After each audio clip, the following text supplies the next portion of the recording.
Tersandung kasus dugaan korupsi, Syahrul Yassin Limpo mundur dari jabatannya sebagai Menteri Pertanian. Masyarakat berharap Presiden menunjuk sosok yang bersih dan berintegritas dalam memilih Menteri Pertanian definitif.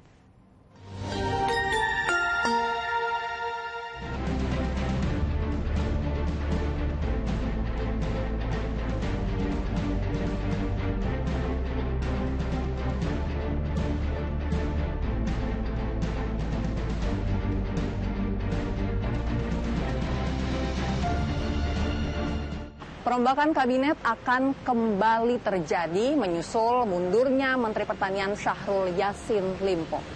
Politisi dari Partai Nasdem ini memilih mundur agar ia bisa lebih fokus menjalani proses hukumannya.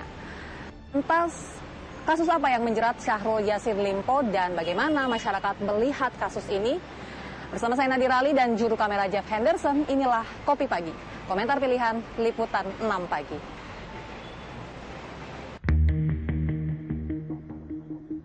Dengan sedikit tergegas, Syahrul Yassin Limpo mendatangi kantor Sekretariat Negara. Dalam kunjungan yang tidak biasa ini, Syahrul ditemani Menteri Lingkungan Hidup dan Kehutanan Siti Nurbaya Bakar, koleganya di Partai Nasdem yang sama-sama berada di Kabinet Koalisi Indonesia Maju. Syahrul datang membawa surat pengunduran diri. Dia memutuskan mundur dari jabatannya sebagai Menteri Pertanian dengan alasan ingin fokus menghadapi kasus hukum yang membelitnya. Ada proses hukum yang saya hadapi dan saya harus siap menghadapi secara serius.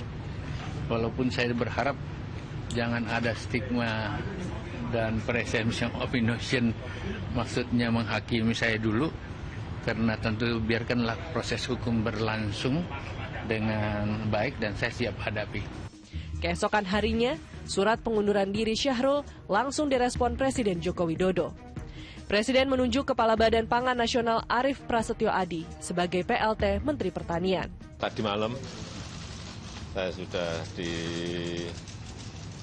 diberikan kepada saya dari Menseknek tentang surat pengunduran diri dari Pak Menteri Pertanian. Ya, sudah saya terima dan pagi tadi sudah ditindaklanjuti, sudah saya tanda tangani juga. Mundurnya Syahrul dari kursi Menteri Pertanian bukan tidak berdasar. KPK kabarnya sudah menetapkan Syahrul sebagai tersangka meski belum mengumumkannya secara resmi. Mantan Gubernur Sulawesi Selatan itu terjerat dalam 3 klaster hukum, mulai dari jual beli jabatan, dugaan gratifikasi, hingga tindak pidana pencucian uang. Bahkan, Syahrul pernah diperiksa KPK untuk mengklarifikasi kasus tersebut. Tidak hanya memeriksa, KPK juga menggeledah rumah dinas Menteri Pertanian di kawasan Widya Chandra, Jakarta Selatan. Dalam penggeledahan yang berlangsung selama 20 jam, ditemukan uang tunai sekitar 30 miliar rupiah, 12 senjata api, dan sejumlah dokumen yang diduga terkait dengan perkara. Selain rumah dinas, KPK juga menggeledah sejumlah ruangan di kantor Kementerian Pertanian. Saat penggeledahan terjadi, Syahrul tidak berada di rumah maupun kantor. Dia tengah menjalani perjalanan dinas ke Roma, Italia, dan Spanyol. Di sana Menteri pernah mendapat penghargaan dalam penyaluran kredit usaha rakyat ini, bertemu dengan petinggi Organisasi Pangan Dunia, Ku Dongyu, dan Presiden The International Fund of Agricultural Development, Alvaro Lario. Selain membahas persoalan ketahanan pangan di tengah cuaca ekstrem, Syahrul juga mewakili pemerintah Indonesia menerima penghargaan dari FAO karena dianggap mampu mengendalikan hama penyakit unggas dan hewan lainnya. Sebagai Menteri Pertanian, Syahrul juga dianggap berhasil menjaga ketersediaan pangan untuk ratusan juta masyarakat Indonesia meski harganya terus melonjak belakangan ini. Proses penegakan hukum di tengah pencapaian Menteri Pertanian inilah yang kemudian dipertanyakan petinggi Partai Nasdem, tempat Syahrul berasal. Apalagi sebelumnya Syahrul juga sempat diperiksa polisi terkait laporan pemerasan yang diduga dilakukan pimpinan KPK terkait penanganan kasus korupsi di Kementerian Pertanian. Bisa dia menerima penghargaan seperti itu, yang juga merupakan saya pikir kebanggaan bagi kita semuanya. Di dalam negerinya,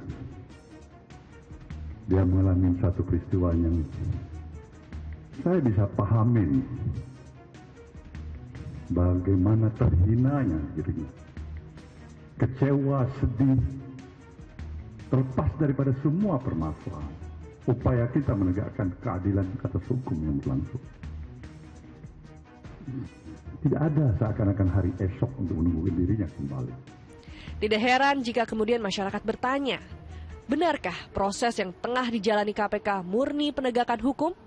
Atau terkait dengan pilihan politik Partai Nasdem dalam pemilihan presiden mendatang? Mengingat dua menteri asal partai tersebut tersandung masalah hukum dalam waktu berdekatan. Tahun politik mungkin, dan kaitannya juga dengan Surya Paloh yang menyusung Anies kan dengan konsep perubahannya ya. Mungkin ya jika dikaitkan dengan situ mungkin ya bisa juga gitu, tapi tergantung dari opini masyarakat sendiri sih bagi saya gitu. Isunya tentang perbedaan karena pemerintah bisa jadi, tapi mungkin positif tinggi aja memang dia berkorupsi gitu kan, coba namanya juga politik, kita nggak ada yang tahu. Memang kalau memang poinnya ada kesalahan ya itu harus diproses, begitulah. Politik ya harus politik ya, tapi mestinya sih kami melihatnya ini ya mungkin objektif lah harusnya.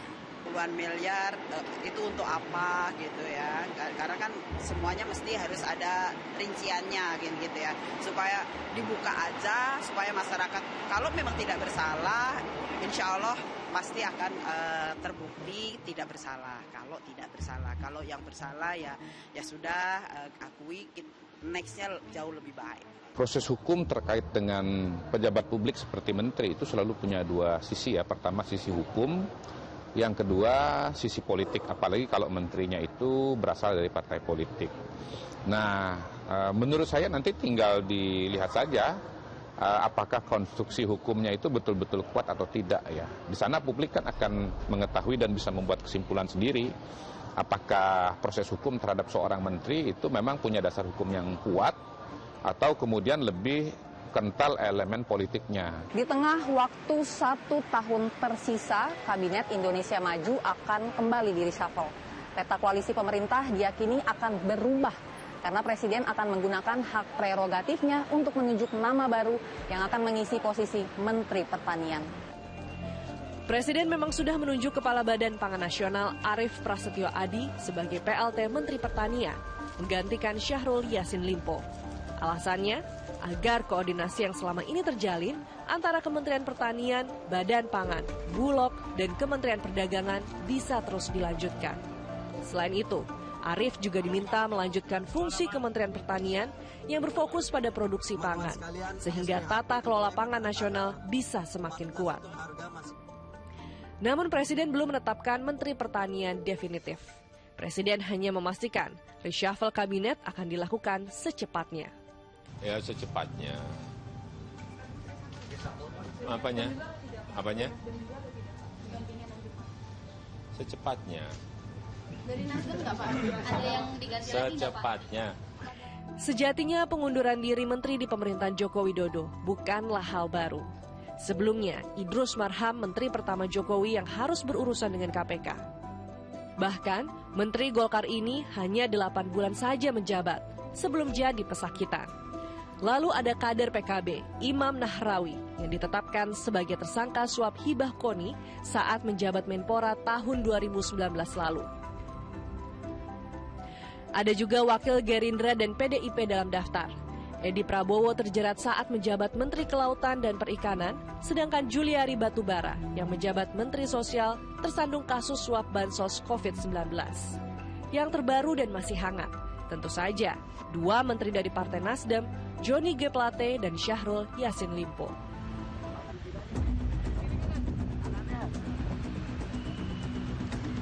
Lantas siapa yang akan ditunjuk Presiden menjadi menteri baru di dalam kabinet? Banyak yang menduga Partai Demokrat akan mendapat jatah menteri. Terlebih sebelumnya, Ketua Majelis Tinggi Partai Demokrat Susilo Bambang Yudhoyono sempat menemui Presiden Joko Widodo di Istana Bogor.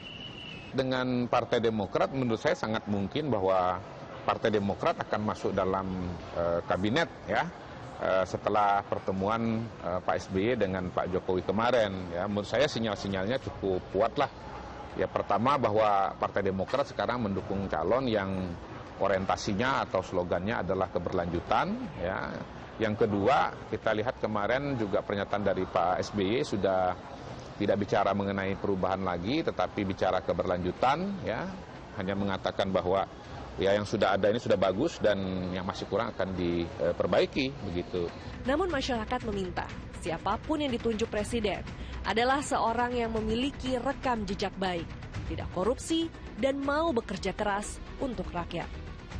Kalau kita sih berharap insya Allah lebih bagus ya, jangan terulang lagi seperti itu. Karena kan kasihan ya rakyat gitu, itu aja sih. Berharap yang lebih bersih, lebih clean, itu aja. Pasti nggak dari parpol juga, di luar parpol juga boleh. Profesional juga nggak apa-apa, dengan catatan dia bisa jadi leader ya. Jadi leader juga dekat banget sama masyarakat gitu, sering terjun ke lapangan gitu. Ya boleh mungkin nanti 1, 2 kali, 3 kali ke luar negeri untuk ngambil data gitu ya misalkan, tapi korelasi dengan kebutuhan kita apa. Kalangan profesional aja, misalnya mantan Menteri Pertanian ya harus sesuai dengan bidang yang pertanian itu, kayak gitu. Kalau dari partai politik nggak setuju? Jangan dulu deh, mendingan ngambil yang profesional aja yang sesuai bidangnya. Yang kayak Bu Susi kemarin kan bener-bener dari bidang kelautan kan, jadi bagus sih caranya yang kayak gitu aja, sesuai dengan bidangnya aja. Idealnya sih pastinya harus sesuai dengan ekspertisnya ya, dan juga ya seperti kalau mentan ya harus punya background di sana sih, idealnya seperti itu. Rekam jejak, integritas, dan profesionalitas seharusnya menjadi pertimbangan presiden dalam memilih para menterinya. Jangan sampai revolusi mental dan tekad membentuk pemerintahan yang bebas korupsi hanya menjadi slogan semata. Demikian Kopi Pagi Minggu kali ini. Saya Nadira Ali dan juru kamera Jeff Henderson pamit mundur dari hadapan Anda. Salam SCTV.